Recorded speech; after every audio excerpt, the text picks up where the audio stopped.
All right, an in-person Metal Monday. I was We're gone back. last week, so thank you everybody for dealing with our Zoom Metal Monday.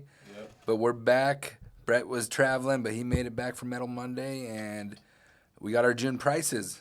June is Sucks. off, right? Yeah. That's- Anywhere from 30 to 50, depending on the grade. So More I've than- heard- more I've than heard we even expected. Bigger cuts in the Like the in Midwest. the South, Midwest. I mean, Mhm. they're talking like down 60. Yeah. Big moves this month, and not in a positive way, but. I think it's like anything. If they cut too deep, then it'll disrupt the flow, and then it's gonna, then That's a it'll big create some dip, issues. man. I would think that's going to affect some flows. I think some people are going to sit. I mean, I don't know, man. I'm curious to see liquidity and what people decide to do in this market. I feel like I've seen this movie before, and I feel like we are looking at another 2014-15 scenario. So are you which- seeing more and more dips these Yeah, next coming I don't months? see. I mean, unless something changes to create some positive What momentum. could change? I don't.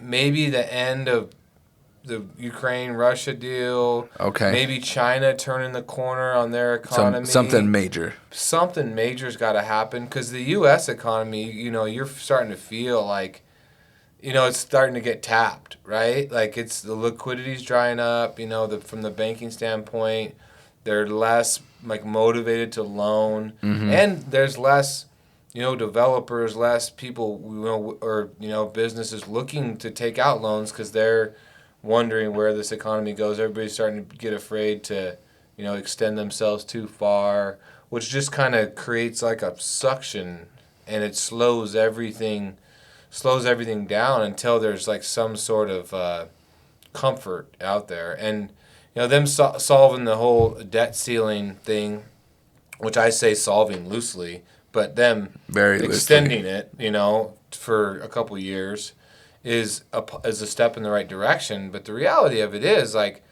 I was reading an article this morning, and they were talking about, by them solving the debt ceiling, now the Treasury, they're going to have to basically, come up with what is like a 500 billion to basically stuff the coffers, which then that's liquidity that they're going to have to sell into the market, which is going to suck liquidity out of the market, right?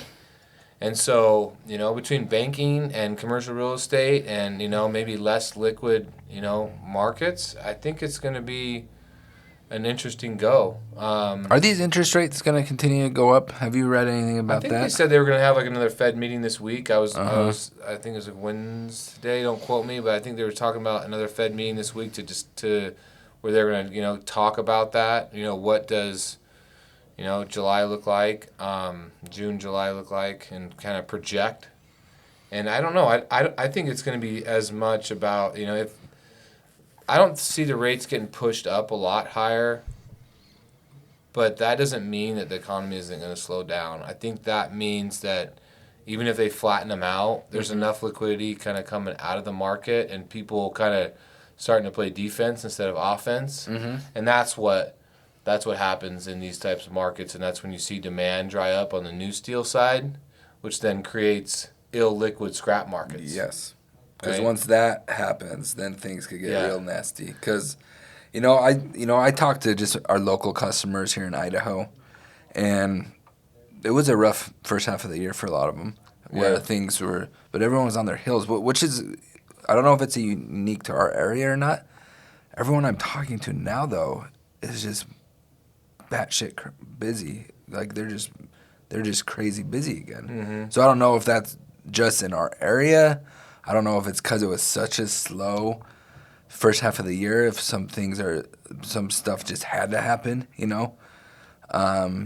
it's just hard to tell, I feel like there's pockets of growth out there, right? There's areas, like I was just in Salt Lake this last week for my youngest boys basketball tournament, and that area is still, just booming. man, there's Yeah. a lot going on there, right?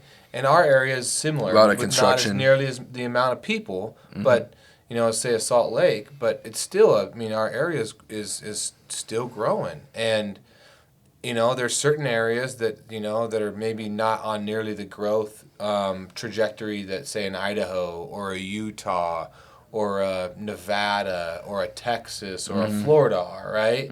So you're going to have some insulation, but regardless of whether your area is growing, your city, town, whatever, if you're in the recycling scrap commodities business and that market becomes illiquid or it becomes really compressed on margins or pricing, then even if your area is growing, that doesn't mean that you're not gonna have to figure out some things on the scrap side or the recycling the commodity side. So it's just a matter of knowing and being aware of what's going on. Obviously, staying optimistic and what opportunities are out there, and then just trying to navigate it and be smart about how you go about it. Like not overpaying for material, on an exponential basis, not overcommitting or whatever the case may be.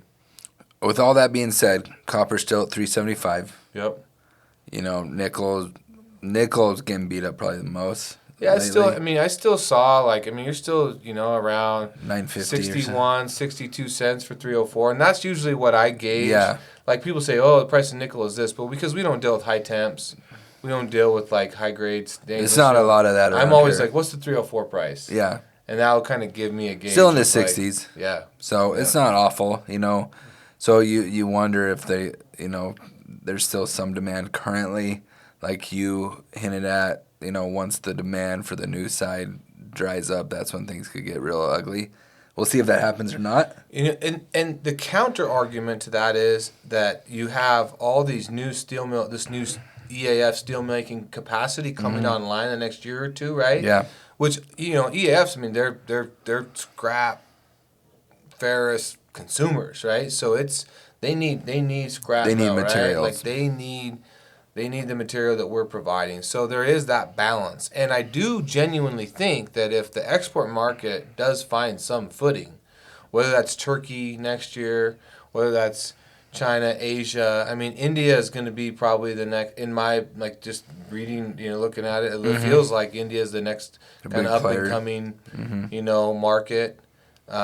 So if there is some demand created, that's going to spur along and keep the base metals, moving in the right trajectory. So, All right. You want to make any bets this month? dude, every time I make a bet, I should make a bet that it's going to go down. That way, I could lose $100, but make. I know it goes against your optimism. No, I refuse to do it. I'm just going to stay optimistic. Donate you my $100. Okay. And keep this train moving. All right. Well, we'll watch everything. We'll see it. Feel free to let us know what you're seeing in your area in the comments and reach out to us. Absolutely. Have a great day, everyone. Thank you, everybody.